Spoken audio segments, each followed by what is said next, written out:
I want to get back before sundown. I don't see worth a shit by those headlamps.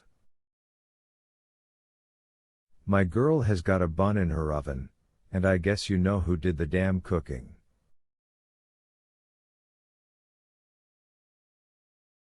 Would it help to say I'm sorry?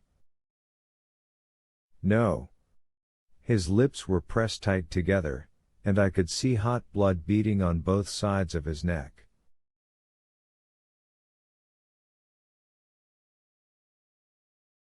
I'm madder than a hornet, and what makes it worse is that I've got no one to be mad at.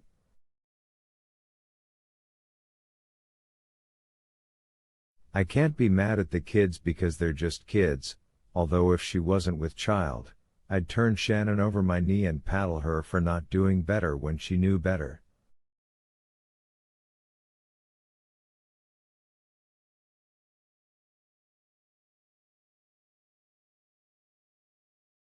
She was raised better and churched better, too.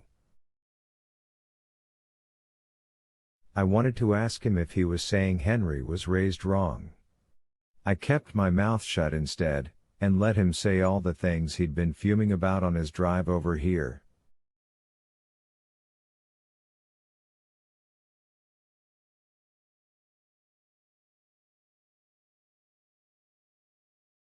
He'd thought up a speech, and once he said it, he might be easier to deal with.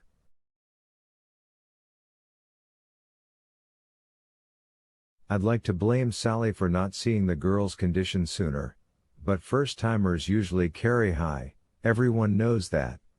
And my God, you know the sort of dresses Sean wears.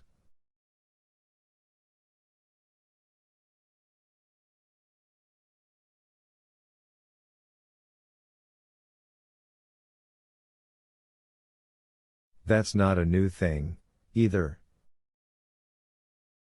She's been wearing those granny go-to-meeting dresses since she was 12 and started getting her. He held his pudgy hands out in front of his chest.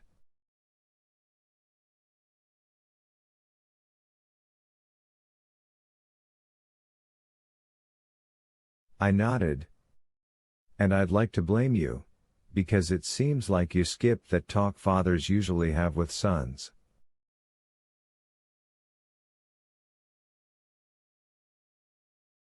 As if you'd know anything about raising sons, I thought. The one about how he's got a pistol in his pants and he should keep the safety on. A sob caught in his throat and he cried, "My little girl is too young to be a mother."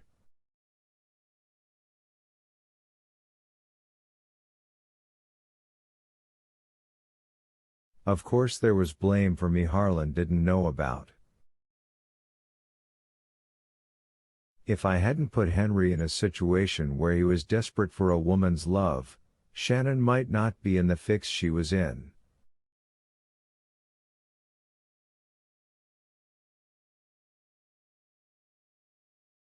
I also could have asked if Harlan had maybe saved a little blame for himself while he was busy sharing it out.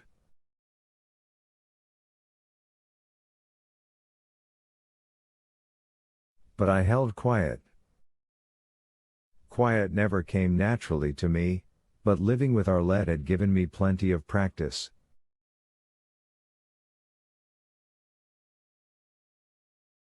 Only I can't blame you, either, because your wife went and run off this spring, and it's natural your attention would lapse at a time like that.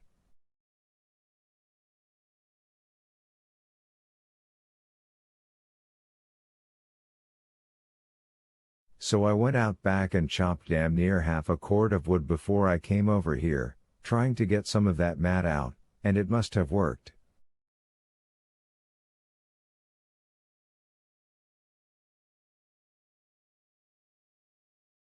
I shook your hand, didn't I? The self-congratulation I heard in his voice made me itch to say, unless it was rape, I think it still takes two to tango.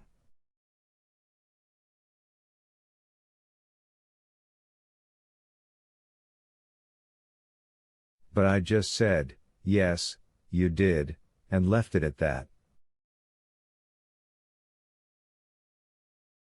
Well, that brings us to what you're going to do about it.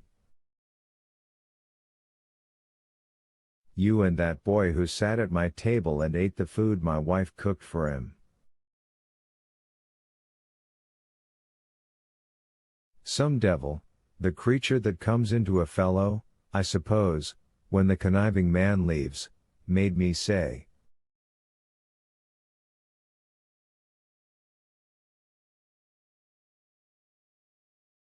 Henry wants to marry her and give the baby a name. That's so goddamned ridiculous I don't want to hear it. I won't say Henry doesn't have a pot to piss in nor a window to throw it out of. I know you've done right, Wilf, or as right as you can, but that's the best I can say.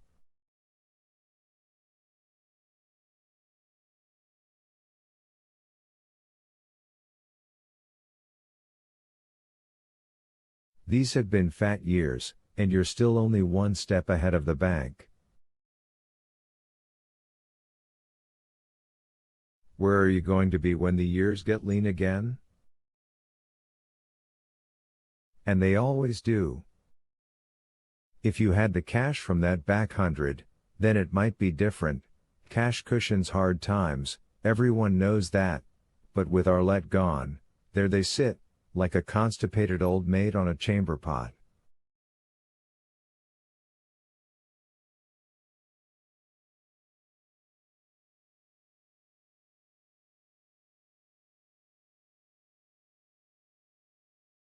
For just a moment part of me tried to consider how things would have been if I had given in to Arlette about that fucking land, as I had about so many other things.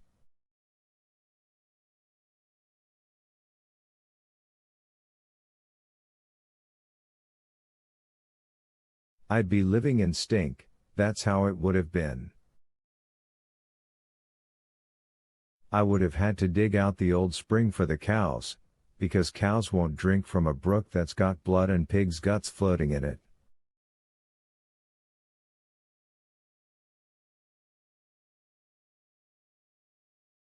True. But I'd be living instead of just existing. Arlette would be living with me, and Henry wouldn't be the sullen, anguished, difficult boy he had turned into.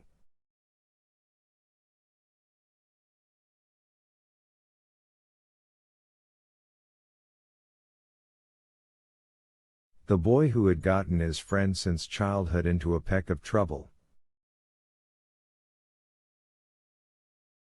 Well, what do you want to do? I asked. I doubt you made this trip with nothing in mind. He appeared not to have heard me. He was looking out across the fields to where his new silo stood on the horizon.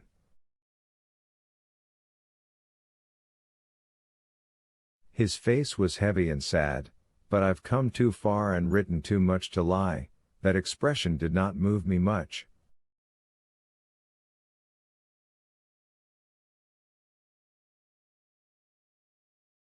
Had been the worst year of my life, one where I'd turned into a man I no longer knew, and Harlan Cottery was just another washout on a rocky and miserable stretch of road.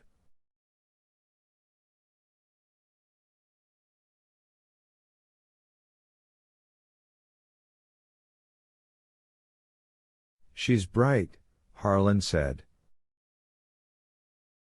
Mrs. McCready at school says Sean's the brightest pupil she's taught in her whole career, and that stretches back almost 40 years.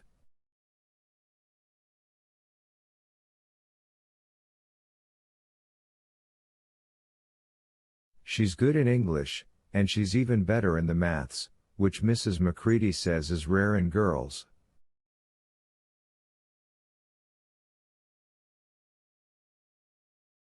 She can do trigonometry, Wilf. Did you know that? Mrs. McCready herself can't do trigonometry. No, I hadn't known, but I knew how to say the word. I felt, however, that this might not be the time to correct my neighbor's pronunciation.